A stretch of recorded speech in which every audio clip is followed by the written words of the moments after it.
Hello folks, welcome to yet another brand new edition on Talkies. These days we have more conversations through texting and chatting when compared to in person. In this episode, we are going to help you get your texting right. First in the list is to avoid monosyllables. It gives it right away that you're disinterested in the conversation or in the person. This is a big conversation breaker. If you have nothing else to discuss, then break the conversation there, say goodbye for then, and be prepared the next time. But monosyllables makes you look like a boring individual, and you don't want to look boring.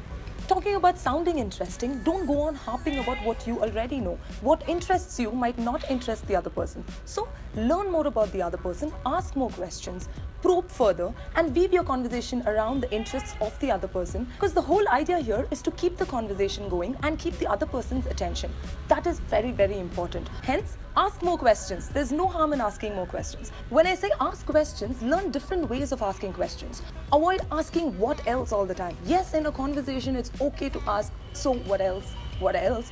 But 5 times in a conversation that has lasted for 20 minutes makes you look like the most boring individual on planet Earth. Even if you're not, that's what you're sending across. Who would want to have a conversation with a boring individual? Because conversation is a two-way street. It takes 2 hands to clap and it takes 2 people to have a conversation. Hence, find out new ways to ask questions to the other person.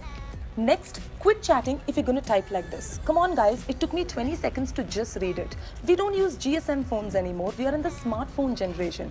Autocorrect is a boon. It types out your entire word by just keying in 2 letters. When you could do that, when technology is so simple, why resort to measures like this? Because it makes you look cool? Come on friends, it's not cool anymore. I used to type like this when I was 16. Oops, I didn't give out my age. Next in the list, learn to identify the teasers. By teasers, I mean this one set of people who will be so awesome at conversations. You guys are having fantastic conversations on a regular basis and you kind of like each other, but for some weird reason, they will never admit to meet you. You know what? Unless you're looking only for a chat friend, I think you need to avoid these people, because I can be your chat friend if you'd like it. Giving them too much makes you look like you need them more than they need you. It's a two-way street. So give them a little bit, a little taste, a little teasing, and leave the rest when you guys meet. Next in the list is keep it short and sweet, crisp and clear. Because long sentences are so boring. Very recently, one of these guys I was really interested in when we were having a conversation, and oh my god, he types like 2 paragraphs in like 1 text. Come on, who has the time? And mind you, he was a real interesting guy. He had his humor in place and very interesting topics and a very witty guy, but I was instantly put off because he didn't even give me time to read the entire message. If you have to type long messages, then I suggest you might as well send an email. So here's a very interesting point and a very important point, because I have faced this myself. You need to understand when the other person is busy. If the person is not replying to your messages, then it's obvious that the other person is going to be busy. I'm not saying chase the other person or send 100 messages. You know what? It's really pissing off, because you need to have a look at these chats. Hi dear, hello. 20 times. Come on, it's irritating. And obviously when a person doesn't pick your phone call, you know the person is busy or the other person is avoiding you. In either of the situations, you don't want to be stuck there. So realize when the person is busy and give them a little bit of breathing space, because everybody needs a little bit of space, right? Here's something that I observed very recently that really appeals to me. One of these guys who was chatting with me, he asked me if this is the right time to chat. And then when I went back and read a couple of messages that felt really impressive to me, is every time a person asked me if I am busy or is this the right time to chat. I think that's a very interesting habit to inculcate in you. This showcases you as a person that respects the other person's time, and that person is really important to you. Good luck with that. So here's where you need to give your brainchild a little bit of work.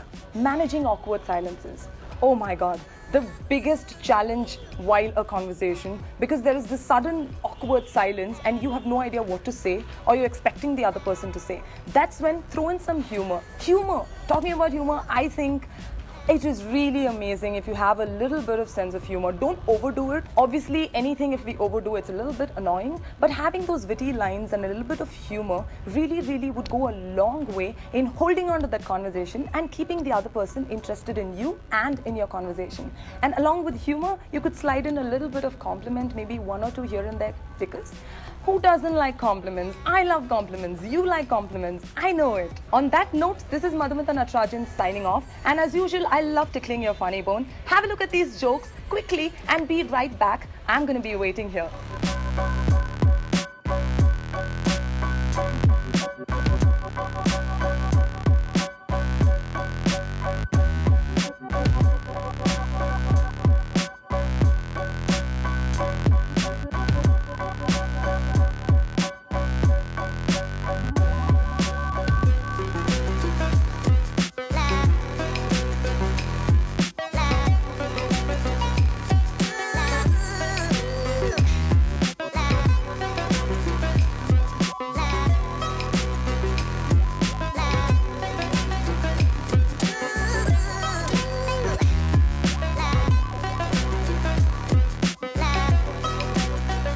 made you guys happy, it's your turn to make me happy.